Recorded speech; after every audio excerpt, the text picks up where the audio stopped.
बहुपद के बारे में शॉर्टकट में समझा देते हैं। क्या करना, उसको ऑब्जेक्टिव वगैरह में काम आने के लिए याद रखना। 10वां क्लास में जब पढ़ोगे वो भी याद बहुपद, ठीक है। बहुपद के पढ़ने के पहले ना पद के बारे में समझे, पद क्या होता है। पद को पढ़ने के पहले समझेंगे चर और अचर। यहीं से जो है बहुपद का शुरुआत होता है, बेसिक यही चर और अचर। इंग्लिश में इसको कहते हैं वेरिएबल और इसको कहते हैं वेरिएबल। पहले की शर्त बताए, ये हो गया चर, ये हो गया अचर। चर मतलब हो गया चरने वाला। चरना हम लोग ना हिंदी में भाषा में चरना शब्द का प्रयोग करते हैं जब गाय वगैरह सब चरती है। गाय को तुम लोग देखा होगा या कोई भी जानवर हो, वो जो चरती है वो क्या करती है, उसको मान ले जाइए फील्ड है, फील्ड पे उसको ओपन छोड़ दो, वो ना थोड़ा सा घास यहाँ खाएगी, थोड़ा घास यहाँ खाएगी, थोड़ा यहाँ खाएगी और लगभग आधे घंटे में पूरा फील्ड के घास को वो चर जाएगी, ठीक है। तो मतलब हो गया कि कभी यहाँ कभी वहाँ कभी वहाँ कभी वहाँ, उसके बाद उसका पेट नहीं भरता है। और अस्थायी रूप से रहना मतलब एक जगह फिक्स उसका नहीं रहना ही कहलाता है चरना। और खाना जो है, जैसे कि हम लोग बैठ के खाते हैं, तो हम लोग जब भी खाते हैं तो क्या करते हैं, कहीं एक जगह बैठे रहते हैं, एक जगह बैठे रहते हैं और उसी जगह खाते हैं।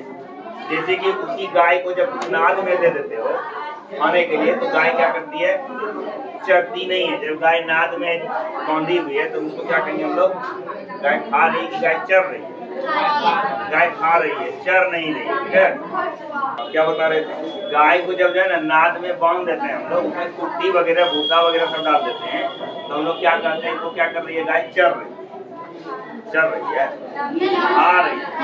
चरती कब है, जब उसको हम लोग फील्ड पर छोड़ देते हैं, घास के मैदान में छोड़ते हैं, खेत में छोड़ देते हैं, तब अब खेत में इतना सारा फसल है कि उसका एक कोना भी गाय नहीं खा पाएगी, लेकिन फिर भी उसको क्या देखोगे, थोड़ा सा यहाँ फिर यहाँ फिर यहाँ फिर मतलब ऐसे करके क्या करती है, 1 घंटे के अंदर पूरे जो है खेत को वो खा लेती है, मतलब चर जाती है। तो चर का अर्थ यही होता है कि मन उसका अस्थिर नहीं रहना, मन हमेशा विचलित होते रहना, इसी को हम लोग चर कहेंगे। अब मैथ में चर किसको कहेंगे, तो ऐसा राशि, ठीक है, ऐसा राशि, ऐसा मान जो हमेशा बदलते रहे, स्थिर नहीं रहे, ठीक है, उसी को हम लोग चर कहेंगे। ऐसा मान जो हमेशा बदलते रहे, स्थिर नहीं रहे, उसी को कहेंगे चर। और ऐसा मान जो स्थिर हो, बदले नहीं, ठीक है, उसको कहते हैं अचर। ये हो गया वेरिएबल और ये हो गया नॉन वेरिएबल, ठीक है। और इसी को हम लोग कांस्टेंट भी कहते हैं। अच्छा, कांस्टेंट मतलब क्या होता है, फिक्स, नियत, स्थिर। तो चर मतलब हो गया चरना, मतलब चरना मतलब हो गया कि जिसका मान बदलते रहना, और अचर मतलब हो गया नॉन वेरिएबल, नहीं जो मतलब अस्थिर रहे, और मतलब नहीं, चर मतलब नहीं विचलित करता हो, मतलब जिसका मान क्या हो, स्थिर हो, ठीक है। अब चर को हम लोग ज्यादातर स्मॉल लेटर ऑफ अल्फाबेट से सूचित करते हैं। जैसे कि कोई हिसाब बनाओ तो एक्स वाई जेड, ये सब का प्रयोग देखते हैं, ये सब का प्रयोग देखते हैं कि ये क्या है, चर राशि।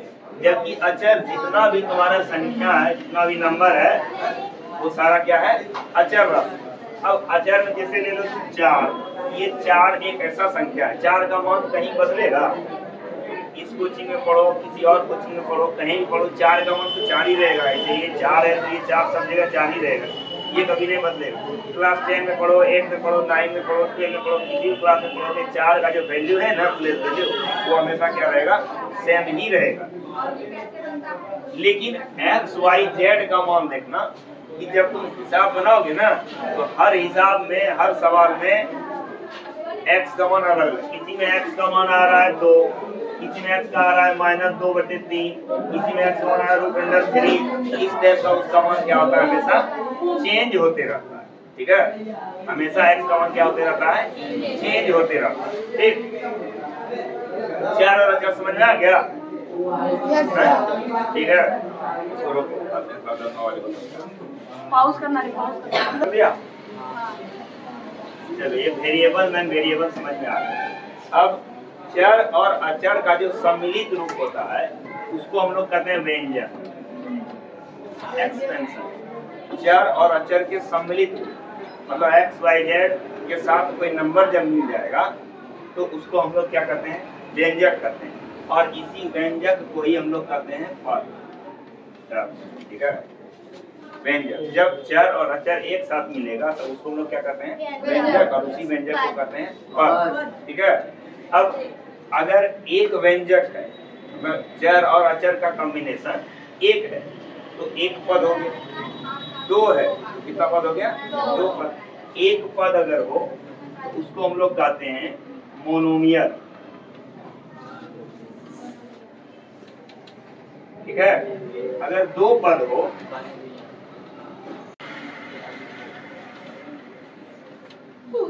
बाइनोमियल। तीन पद हो तो ट्राइनोमियल। ठीक है, चार पद हो टेट्रानोमियल, पांच पद हो पेंटानोमियल, छह पद हो हेक्सानोमियल, सात पद हो हेप्टानोमियल, आठ पद हो ऑक्टानोमियल, नौ पद हो नोनोमियल, 10 पद हो डेकानोमियल, 11 पद हो अनडेकानोमियल, डूडेकानोमियल, ट्राइडेकानोमियल, ठीक है, टेट्राडेकानोमियल, पेंटाटोकानोमियल। इस तरह करके जो है वो बढ़ते हैं, उतना बढ़ाने का जरूरत ही नहीं। जैसे एक पद से आगे बढ़ते हैं हम लोग तो उसी को क्या कर देते हैं, बहुपद कर देते हैं। ठीक है, पोलिनोमियल।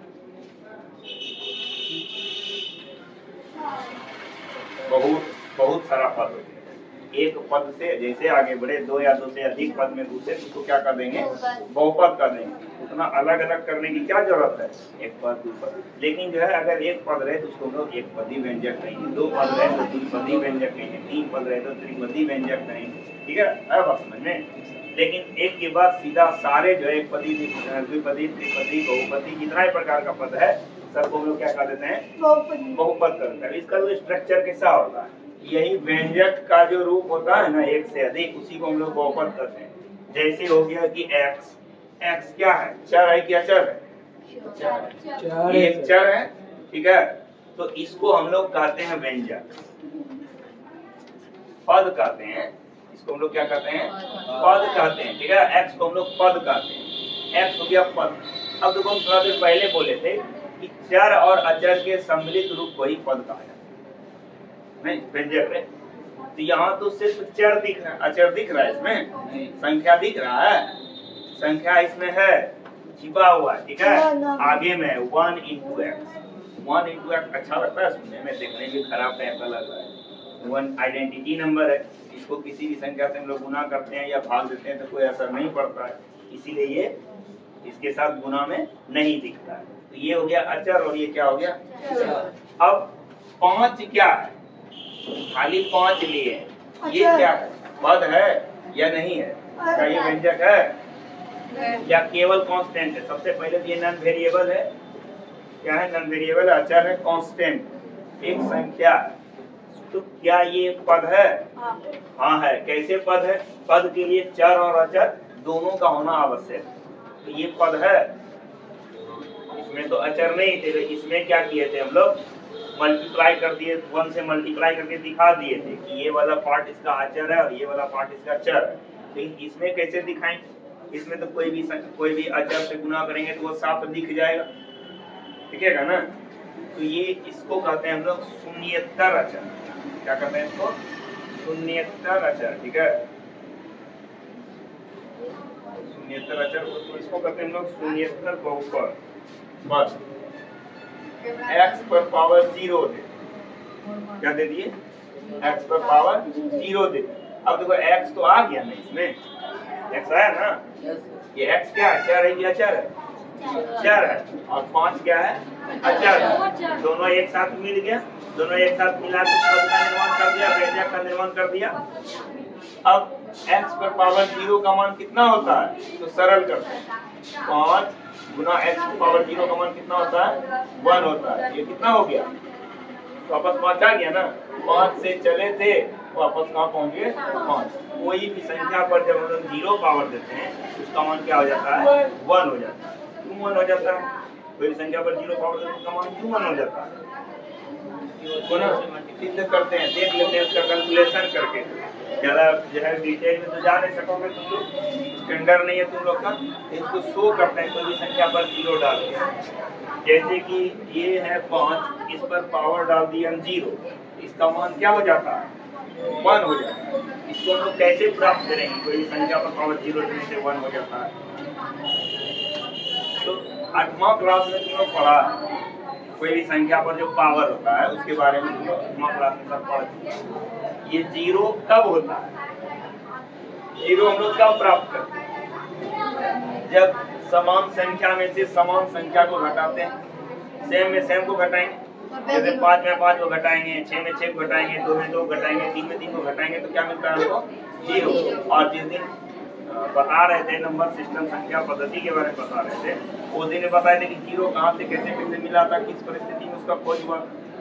तो 0 जो है कब प्राप्त होता है? जब सेम डिजिट में या सेम संख्या में सेम संख्या को माइनस करते हैं।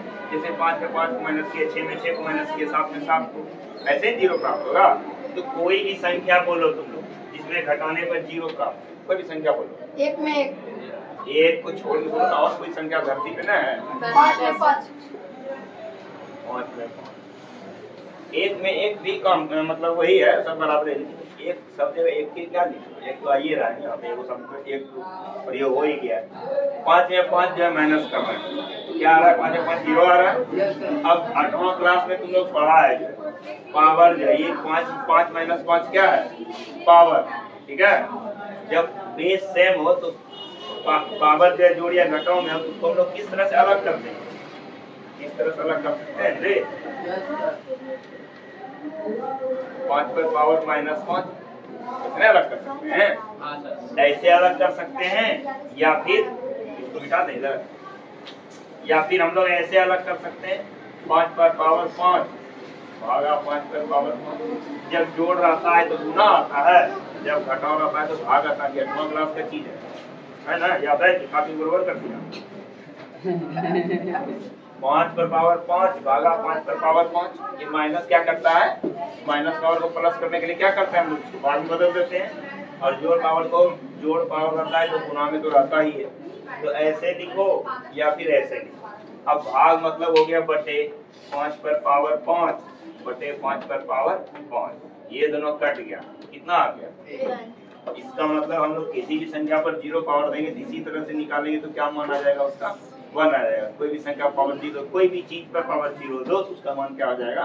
1 हो जाएगा। अब व्यंजक में जो है हम लोग शून्येतर जो खोज रहे थे कि जैसे ये एक अंक हो गया, 6 एक संख्या हो गया, ये जो है कैसा बहुपद है? कैसा बहुपद है ये? कैसा ये पद है? चर। ये चर बहुपद है। ठीक है, तो इसमें चर ढूंढेंगे कैसे? तो x को पावर क्या लगा देंगे? 0। अब कोई भी जो बहुपद होता है उसका जो चर होता है, बहुपद में दोनों होता है, चर भी होता है और अचर भी होता है। उसका जो चर होता है ना, उसके पावर को बहुपद की घात करते हैं। जैसे ये एक बहुपद ले रहे हैं हम लोग 2x² प्लस 3x, तो ये एक बहुपद है ना? इसमें कुल कितना पद है? 2 पद है। एक हो गया 2x² और एक हो गया 3x। ये पद का निर्धारण कैसे करेंगे? ये प्लस और माइनस का चिन्ह जितना होगा ना वही निर्धारित करेगा कितना पद है। तो इसमें कितना पद है? 2 पद। एक ये हो गया और एक ये, इसके आगे का चिन्ह प्लस और इसके आगे का प्लस क्या है? छिपा हुआ है। तो 2 पद हो गया। अब 2 पद में से चर क्या है? चर क्या है? चर उसमें चर x है, x² में x है चर। ठीक है, x है चर। तो चर का जो मैक्सिमम पावर होगा, चर का जो सबसे बड़ा पावर होगा, उसी को हम लोग कहते हैं बहुपद की घात। जिसमें सबसे बड़ा पावर क्या है? यहाँ कितना पावर है? 1। और यहाँ कितना पावर है? 2। ये जो बड़ा पावर हो गया ना, इसी को हम लोग क्या कहते हैं? बहुपद की घात कहते हैं। ठीक है, मतलब पावर ऑफ पॉलिनोमियल। इंग्लिश में क्या बोलेंगे? Power of polynomial. इस पॉलिनोमियल का यही पावर है। क्या पावर है? 2। पावर ऑफ पॉलिनोमियल क्या हो गया? 2। कोई भी चर पर जो सबसे बड़ा पावर होगा उसी को लोग क्या करते हैं? पावर ऑफ पोलिनोमियल मतलब बहुपद की घात। अब बहुपद की जो घात, कोई भी बहुपद तभी बहुपद कहलाएगा, कोई भी पद जो है तभी बहुपद कहलाएगा जब उसके चर पर ना कोई पूर्ण संख्या पावर, ठीक है, कोई भी जो बहुपद है उसको हम लोग तभी बहुपद कहेंगे जब उसके चर पर क्या पावर हो, पूर्ण संख्या पावर हो। अब पूर्ण संख्या किसको कहते हैं? 0, 1, 2, 3, 4 एंड सो ऑन, ऐसे करके चलते जाएगा। अगर ये पावर रहता है किसी पर जो है, किसी चर पर जो है, और वो अचर के साथ वो सम्मिलित रूप में है, तब उसी को हम लोग क्या कहेंगे? बहुपद कहेंगे। ये वाला बात समझा? कोई भी जो बहुपद है ना, उसका जो चर होता है, चर मतलब x, y, z जो उसमें घुसा हुआ रहता है, उसका जो पावर होता है वो हमेशा क्या होता है? पूर्ण संख्या होता है। पूर्ण संख्या अगर नहीं रहे तो उसको हम लोग बहुपद नहीं कहेंगे, ठीक है? जैसे देखो, √3 x² जोड़ √x प्लस 4, ये बहुपद है? यस सर बहुपद है। इसका घात कितना है? 2 है ना, क्योंकि 2 सबसे बड़ा पावर है। Yes sir. नहीं, ये बहुपद ही नहीं है, क्योंकि बहुपद का जो चर होता है उसका जो पावर होना चाहिए वो क्या होना चाहिए? पूर्ण संख्या होना चाहिए। यहाँ तो पूर्ण संख्या है ना, लेकिन यहाँ देखो √x को हम लोग कैसे लिखेंगे? पावर के रूप में। ये भी 8वां क्लास में घाताओं का करनी चक्कर पड़ा है। √x को पावर के रूप में कैसे लिखेंगे? पावर कितना? 1/2 ऐसे लिखते हैं ना। इसके अंदर 2 छिपा रहता है, अंदर के पावर को ऊपर डालते हैं, इसके अंदर के पावर को नीचे डालते हैं। तो अंदर कुछ पावर में तो 1 है, 1 है तो ऊपर चल गया, इसके अंदर आ गया, तो √x को लिख सकते हैं। x का पावर कितना? 1/2। तो 1/2 पूर्ण संख्या है? नो सर, ये परिमेय संख्या है, परिमेय इसलिए ये बहुपद नहीं हुआ। दूसरा एक और लेते हैं, ठीक है? x² minus x to the power -1 plus 1, क्या ये बहुपद है?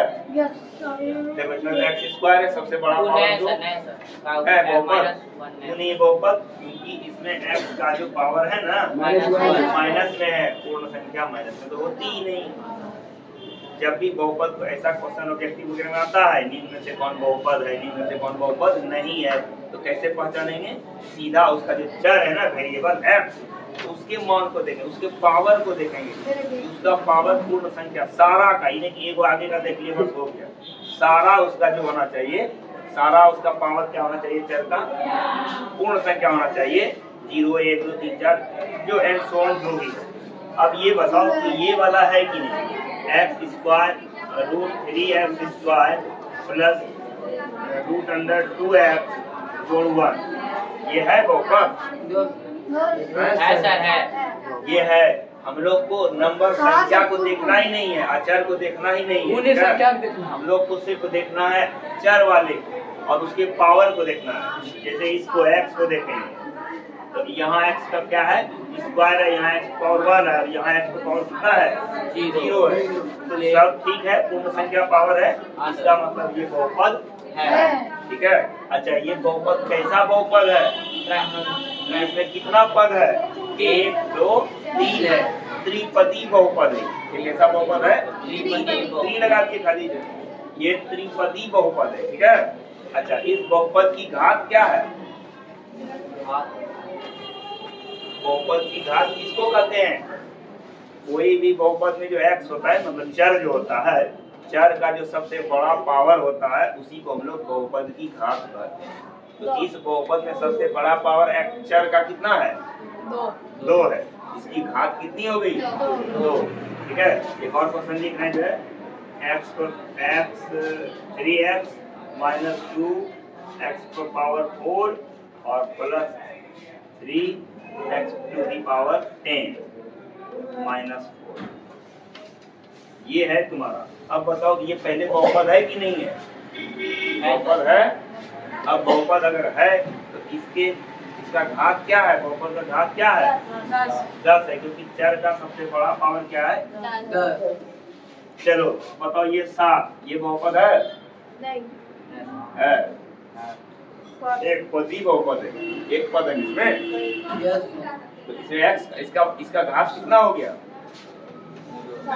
इसका घात रे 0 हो गया। x का पावर कितना है? 0 सर। 0 है। तो x नहीं दिख रहा है रे, नहीं दिख रहा है तो x को दिखाएंगे कैसे? x पावर 0 से इसको गुना करें तो इसका मान हो जाता है 1। तो इसका घात, इस बहुपद का घात कितना हो गया? 0। ऑब्जेक्टिव में ऐसा क्वेश्चन आता है, ठीक है? ये समझ में आ गया यहाँ तक? अब शून्यक 0, शून्यक समझो क्या होता है? 0, ठीक है? इसी बहुपद में चर का वह मान जो बहुपद के मान को शून्य के बराबर है। इसी भी बहुपद, ये हो गया बहुपद, ये तो हुआ ही नहीं दोनों बहुपद, ये हो गया बहुपद। तो इसी बहुपद में चर का वह मान जो बहुपद के मान को ही किसके बराबर कर दे? शून्य के बराबर कर दे, उसी को क्या कहते हैं हम लोग? शून्य। समझा? कोई भी बहुपद है उसमें जो चर का मान होगा ना, तो चर का ऐसा मान जो उस बहुपद के मान को किसके बराबर कर दे? शून्य के बराबर कर दे। x² माइनस 3x और प्लस क्या ले लें? 4 ले लेते हैं। ये बहुपद, ये क्या है? बहुपद। तो इसका शून्य क्या होगा? शून्य के प्रकार से उसका हल होगा, सॉल्यूशन। शून्य किसको कहेंगे? तो इसमें जो चर है वो चर का नाम क्या है? x। तो x का ऐसा मान जो पूरे बहुपद के मान को किसके बराबर कर दे? शून्य के बराबर कर दे। तो निकालेंगे कैसे हम लोग?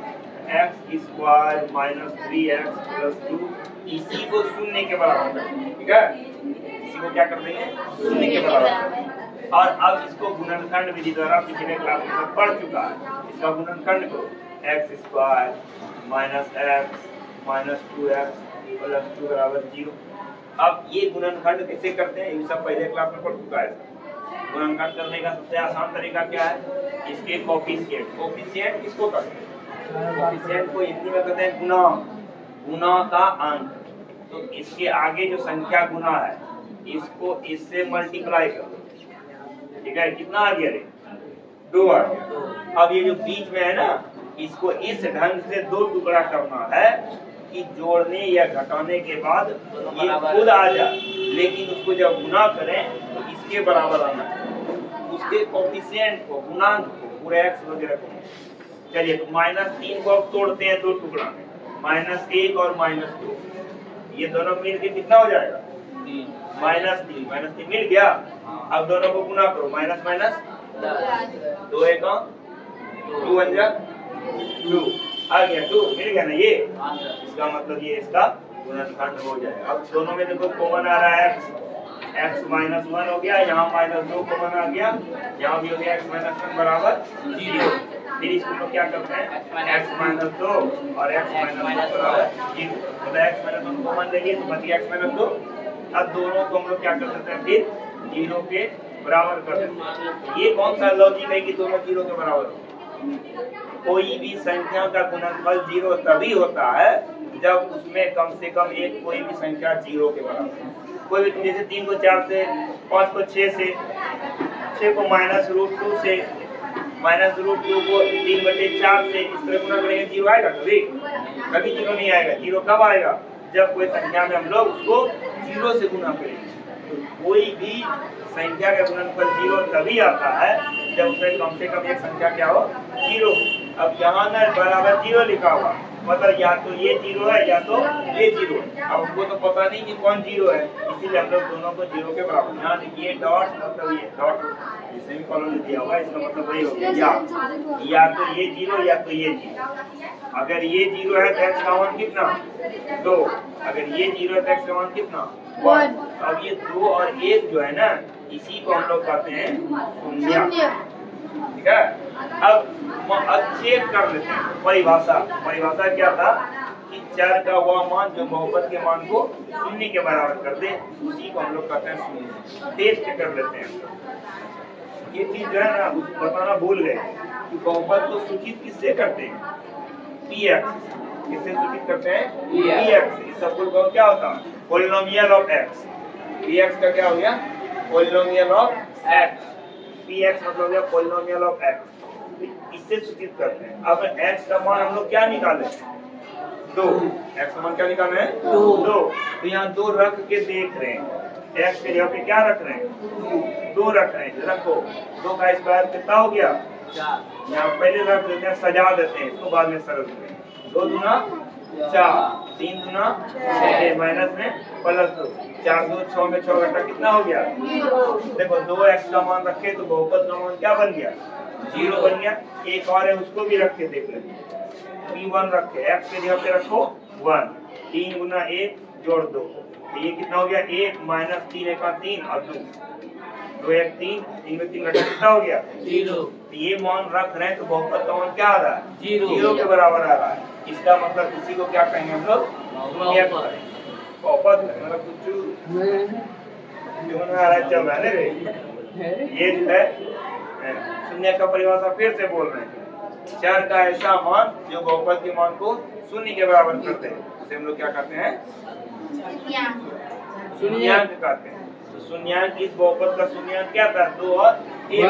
तो 2 और 1 रख के देखिए बहुपद का मान शून्य कर दिया। ये शून्यांक का था। ठीक है, हम लोग के चैप्टर में के बहुपद के बारे में जितना सारा बात था वो सारा पूरा बात बता दिया। अब है शेषफल में पढ़ना, मतलब भाग देने वाला भाज्य बराबर भाजक गुना भागफल, जो शेषफल के बारे में पढ़ना है। ठीक है, कल जब प्रोग्राम पे आएंगे, तब तक के लिए जय जय।